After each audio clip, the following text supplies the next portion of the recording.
वंदे मातरम। स्वागत है आपका आज की क्लास में। आज हम चर्चा करने वाले हैं समांतर श्रेणी के सवालों को सोल्व करने में आपको आने वाली समस्याओं पर, और वो समस्याएं कैसे हल होंगी वो हम देखेंगे यहाँ। तो समस्याएं कौन कौन सी है?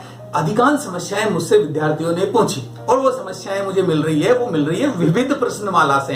तो विविध प्रश्नमाला की जो समस्याएं मुझसे पूछी है मैं उन समस्याओं को सॉल्व करके आपको बताता हूं। और बहुत अच्छे अच्छे प्रश्न हैं, एग्जाम की दृष्टि से भी इंपॉर्टेंट हैं। तो प्रश्नों के सॉल्यूशन को ढंग से देखिएगा और समझिएगा, ठीक है? तो फिर शुरू करते हैं। लीजिए, हम लेते हैं पहला सवाल। और हमारा पहला सवाल क्या कह रहा है? हमें दिया है किसी एपी के n पदों का योगफल क्या है? Sn।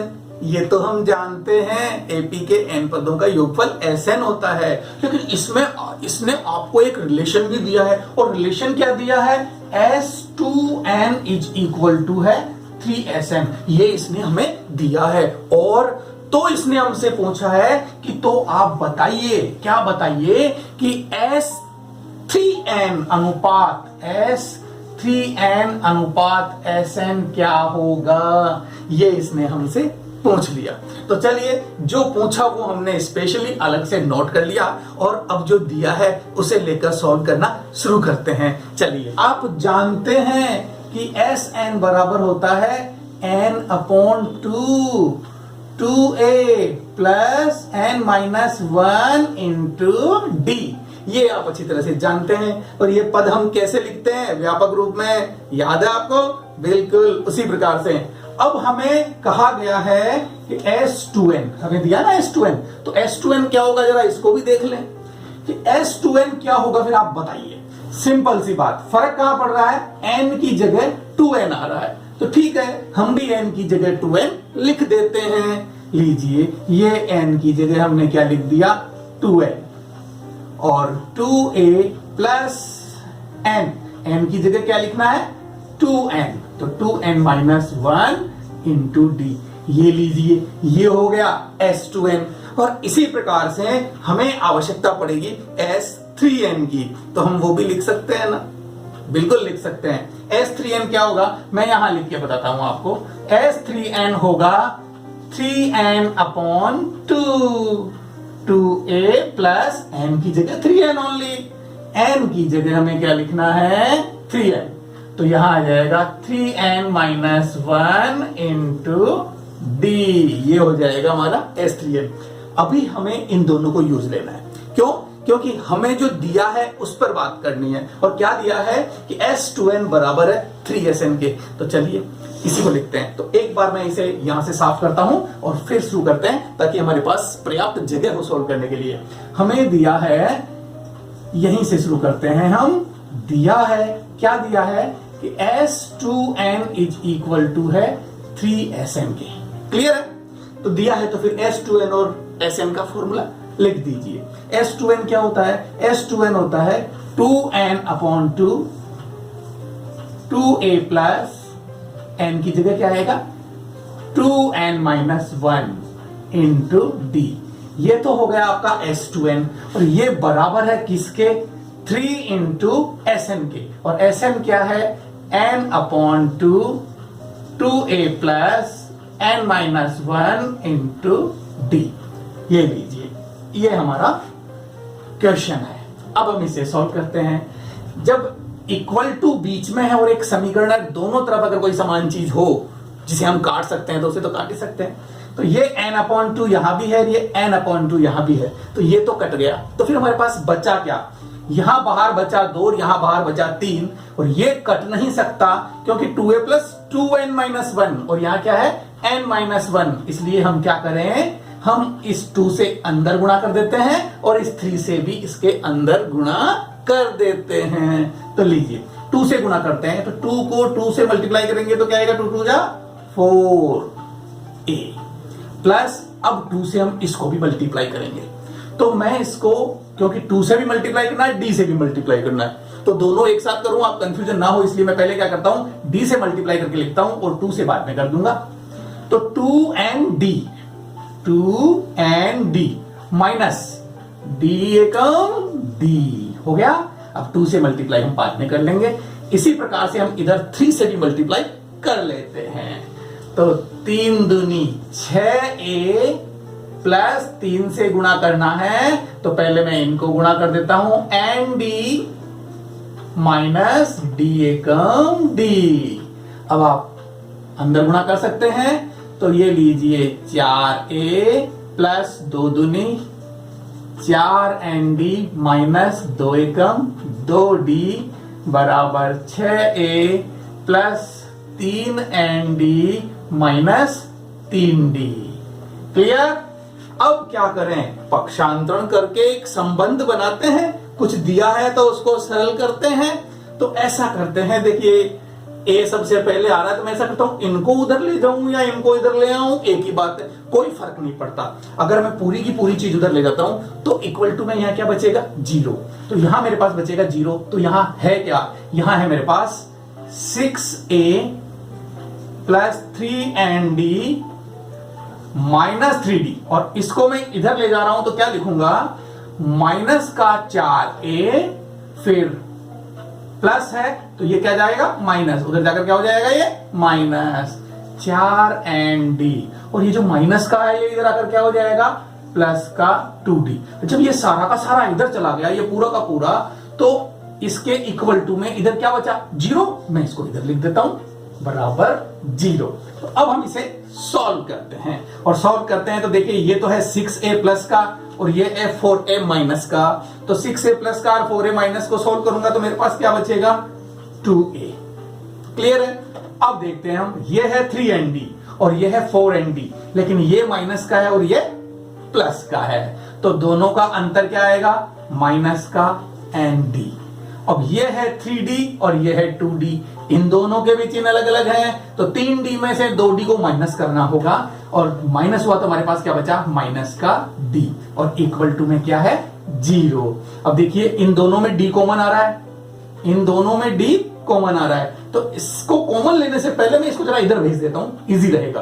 देखिए कैसे, ये रहा nd को इधर भेजा और ये प्लस d को भी इधर भेज दिया। nd माइनस का था, ये भी प्लस का हो गया, और ये d माइनस का था, ये भी बराबर के इधर जाने पर प्लस का हो गया। अब इन दोनों में से d कॉमन आ रहा है तो वो मैं ले सकता हूं, 2a is equal to n plus 1 into d। ये एक संबंध हमारे पास फाइनली आ गया। क्लियर है? जब ये संबंध आ गया तो अब हम चलते हैं आगे और इस सवाल को लेके बढ़ते हैं इधर। हमें ये चाहिए, तो इस संबंध का कहीं ना कहीं इसमें यूज होगा। सॉल्व करते हैं, पता लग जाएगा कहां यूज होगा कहां यूज नहीं होगा। चलिए इसको इरेज कर दूं। आपको अगर ये उतारना है या फिर लिखना है तो आप स्क्रीनशॉट ले लीजिए। हमें याद करना है ये S3n अनुपात Sn अनुपात को हम ऐसे भी लिख सकते हैं। इस अनुपात को इस प्रकार भी लिखा जाता है, ये आप जानते हैं। तो चलिए हम ऐसे ही लिखकर सॉल्व करेंगे। ये मैंने बटे का निशान लगाया। S3n क्या होता है, ये रहा S3n। तो S3n होगा 3n upon 2a plus 3n minus 1 into D, और Sn तो आप जानते ही हैं, n बटा 2 2a plus n minus 1 into D. तो देखिए सरल करने पर हमें क्या प्राप्त होता है, n बटा 2 से n बटा 2 यहां भी कट जाएगा। बिल्कुल क्लियर है? चलो ठीक है। अब हम इस 3 से इसको अंदर गुणा करते हैं, लेकिन वो हम बाद में करेंगे, क्योंकि पहले हमें ये संबंध दिया है, इसको यूज कर लें, क्योंकि वरना इसका सॉल्यूशन नहीं कर पाएंगे। तो 3 अपनी जगह बरकरार है, 2a की जगह मैं लिख रहा हूं n प्लस 1 इंटू डी, और प्लस में मुझे क्या मिल रहा है 3n माइनस 1 इंटू डी जो पहले से है, बटा इस 2a की जगह मैंने क्या लिखा n प्लस 1 इंटू डी, और plus n minus 1 into D जैसा कि है मेरे पास वैसा का वैसा लिख दिया। अब मैं क्या कर सकता हूं, अब हम कर सकते हैं इस d को भी गुणा, इस d को भी गुणा, इस d को भी गुणा, इस d को भी, d को अंदर गुणा कर सकते हैं ना, तो कीजिए। लीजिए ये रहा 3, यहां d को n से गुणा किया तो मुझे मिला nd, और इस d को 1 से गुणा किया तो मुझे मिला प्लस का d। अब इस 3n से इस d को मल्टीप्लाई करूं तो मुझे मिलेगा 3nd और माइनस प्लस माइनस d एकम d। ये तो मिला मुझे ऊपर, और अब मुझे नीचे क्या मिलता है, d को n से गुणा किया तो nd प्लस d एकम d। अब इधर करते हैं, n को d से गुणा किया तो nd और -1 से गुणा किया तो माइनस का d। ये हमें मिल गया। अब हम इसे सॉल्व करते हैं, nd प्लस का और 3nd भी प्लस का, तो दोनों मिलकर क्या हो जाएंगे 4nd, और d से d कैंसिल, क्योंकि d प्लस का और d माइनस का तो घट गया, तो क्या बच गया 0, इसलिए ये कैंसिल। इसी प्रकार से यहाँ नीचे भी तो d से d कैंसिल हो रहा है, तो चलिए इन दोनों को जोड़ देते हैं, इन दोनों को जोड़ देते हैं। 3 को अभी भी हम बाहर ही रखते हैं, 3nd और nd हमारे पास कितना हो गया 4nd, और बटे में क्या बच रहा है nd, और nd कुल मिलाकर 2nd। बिल्कुल, इसको गुणा कर सकता हूं, 3 चौक 12nd बटा 2nd। तो दिख रहा है क्या सॉल्यूशन? नहीं, देखिए nd से nd कैंसिल और 2 से 12 कितनी बार कट गया 6 बार। तो यानी कि ये अनुपात S3n अपॉन Sn क्या मिला हमें 6, और ये आ गया हमारा आंसर। हम इसे कह सकते हैं कि S3n अनुपात Sn इज इक्वल टू 6:1 है। हम ये भी कह सकते हैं, क्योंकि हर संख्या के बटे में देखिए ऊपर 6 है तो नीचे भी तो 1 बचा कि नहीं बचा, बचा ना, इसलिए हम ये भी कह सकते हैं और ये भी कह सकते हैं। इसका ये भी आंसर है और ये भी आंसर है। क्लियर?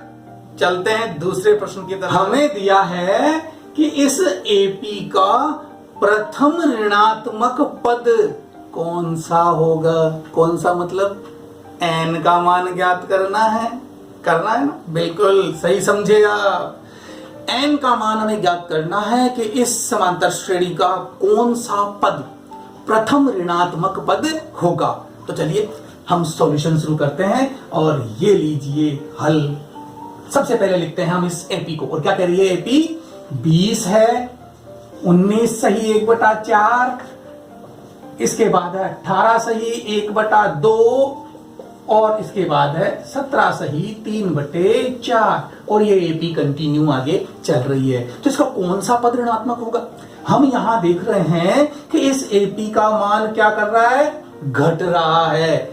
इससे कम ये, इससे कम ये, इससे कम ये, और लास्ट में कम होते होते होते होते कहां तक जाएगा, कहीं ना कहीं जाकर क्या आएगा, एक 0 मान हो जाएगा। होगा कि नहीं होगा? या तो 0 होगा, या फिर उस 0 से पहले वाले सारे पद तो धनात्मक होंगे।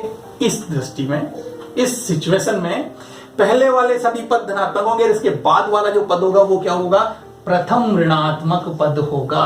क्लियर है? होगा ना, बिल्कुल। तो हम क्या कर लेते हैं, इस पद को ही मान लेते हैं कि मान लिया इसका nवां पद 0 है। जब nवां पद 0 है तो इस पद की संख्या यानी कौन सा पद होगा, ये तो ज्ञात करना आपको आता है ना, हम वही ज्ञात करेंगे, और इसके जस्ट आगे वाला जो पद होगा वो प्रथम ऋणात्मक पद होगा। चाहे 0 इसका कोई पद है या फिर नहीं है, इससे कोई फर्क नहीं पड़ता, लेकिन इसके तुरंत बाद वाला जो पद होगा वही पद होगा प्रथम ऋणात्मक पद। तो लीजिए हल शुरू करते हैं हम। इसे मैं हटा देता हूं, हमारी एपी यहीं तक है। तो यहां सबसे पहले हम देखते हैं ए क्या है और डी क्या है। तो देखिए यहां ए बराबर है 20। क्लियर है? ए बराबर में दिया है 20, और डी का मान कितना है, तो डी होता है बाद वाले पद में से पहले वाले पद को माइनस कर दीजिए। तो हमारे पास बाद वाला पद है 19 सही 1/4, और इसमें से हमें माइनस करना है 20 को। देखिए सीधा सीधा दिख रहा है, 19.25 और ये 20, तो 20 में से 19 सही 1/4 गया, तो सीधी सी बात है हमारे पास क्या बचेगा, माइनस का 3/4। अगर आप ये सीधा देख सकते हैं तो ठीक है, वरना हम इसे सॉल्व करके भी पता लगा सकते हैं। कैसे? देखिए 19 को 4 से गुणा कीजिए, 19 से कम 19, 19 दूना 38, 19 से 57, 19 चौक 76, और 76 में इस एक को जोड़ दीजिए तो क्या मिलेगा 77। तो ये तो हो गया 77/4, और माइनस कितना है 20। सॉल्व करेंगे तो 77 माइनस 4 जाके इससे गुना हो जाएगा, 20 चौक 80 बटे में रहेगा 4। अब बताइए माइनस का 3/4 आया कि नहीं आया? आया। तो हमने सीधा सीधा लिख दिया, सॉल्यूशन करके दिखाने की कोई आवश्यकता नहीं है। चलिए, ए हमारे पास है, डी हमारे पास है और हम मान सकते हैं कि शून्य इसका कोई ना कोई पद है। तो हमने क्या किया, माना, क्या माना कि माना an इज इक्वल टू क्या है, 0 है। कोई पद इसका शून्य है या नहीं है ये तो अलग बात है, लेकिन हमने मान लिया कि 0 है, क्योंकि इससे जस्ट अगला पद हमारा प्रथम ऋणात्मक पद होगा इसलिए। तो an बराबर क्या होगा, a plus n minus 1 into D बराबर 0।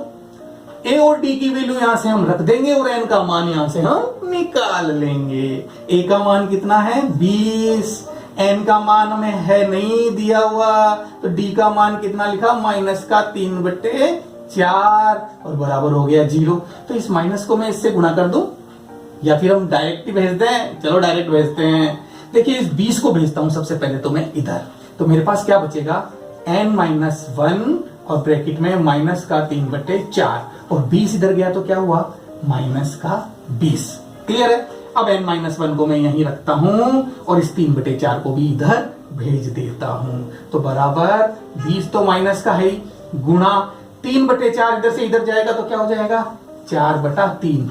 माइनस से माइनस कैंसिल, क्यों? क्योंकि चाहे आप माइनस से माइनस को गुणा करो तो भी प्लस आएगा, और ये ऊपर और ये नीचे है तो माइनस से माइनस का भाग करो तो भी प्लस ही आएगा। इसलिए यहां मुझे क्या मिला, 20 चौक 80 और बटे में कितना है, 3, और इधर क्या है, n-1। तो इस 1 को भी इधर भेज दूं। लीजिए मैं इसे यहां सॉल्व कर देता हूं। n-1 तो 1 को इधर भेज रहा हूं, यहां मेरे पास है n और यहां पर है 80/3 और 1 इधर जाएगा तो क्या हो जाएगा, प्लस का 1। क्लियर है? तो अब क्या हुआ, 80 प्लस 3 कम 3 और बटे में 3, तो n बराबर 83/3। तो फिर n बराबर कितना आया, दे दीजिए भाग। 3 दूनी 6, 2 बच गया तो 23, 3 सत्ते 21, फिर भी 2 बच ही गया, यानी n का मान आ रहा है 27 सही 2/3। और ये स्पष्ट कर रहा है कि शून्य हमारा पद नहीं है, इस एपी का पद शून्य नहीं है, लेकिन इसके बाद वाला पद प्रथम ऋणात्मक पद होगा, क्योंकि वो मान किसका होगा, शून्य से छोटा होगा। तो हम कह सकते हैं इसलिए 28वां पद प्रथम ऋणात्मक पद होगा, प्रथम ऋणात्मक पद है। ये क्या हो गया हमारा आंसर। तो क्लियर? इस तरह से हमने ये सवाल भी पूरा कर लिया और अब हम लेते हैं अगला सवाल। ये रहा सवाल। क्या है सवाल कि एक एपी है जिसके 3 क्रमागत पद हमको दिए हैं, और वो 3 क्रमागत पद कौन से हैं, ये रहे। क्लियर है? 4/5 a और 2 ये इस एपी के 3 क्रमागत पद हैं, तो हमें a का मान बताना है। हम जानते हैं कि एपी के क्रमागत पदों में जो अंतर होता है वो समान होता है कि नहीं होता है? सार्व अंतर हमेशा समान होता है। तो इसलिए हम क्या लेते हैं, हम लेंगे a2 माइनस a1 बराबर है a3 माइनस a2 के। होगा कि नहीं होगा? क्योंकि सार्व अंतर समान होता है तभी तो समांतर श्रेणी है। लीजिए a2 का मान है a और a1 का मान है 4/5 और a3 का मान है 2 और a2 का मान है a।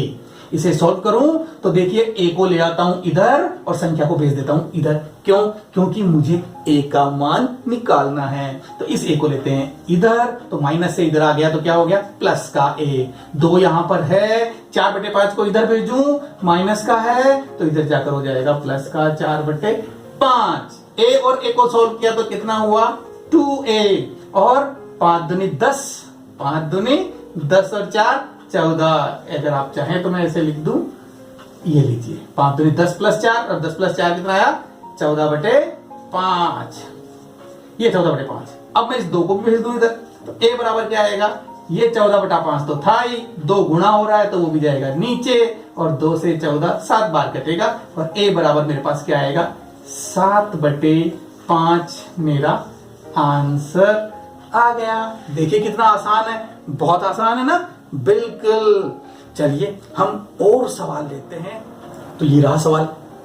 क्या कह रहा है सवाल? सवाल ये कह रहा है कि एक एपी है और एपी में कौन कौन से पद दिए हुए हैं। हम हल शुरू करते हैं और सबसे पहले इस एपी को ही लिख लेते हैं। और एपी क्या कह रही है?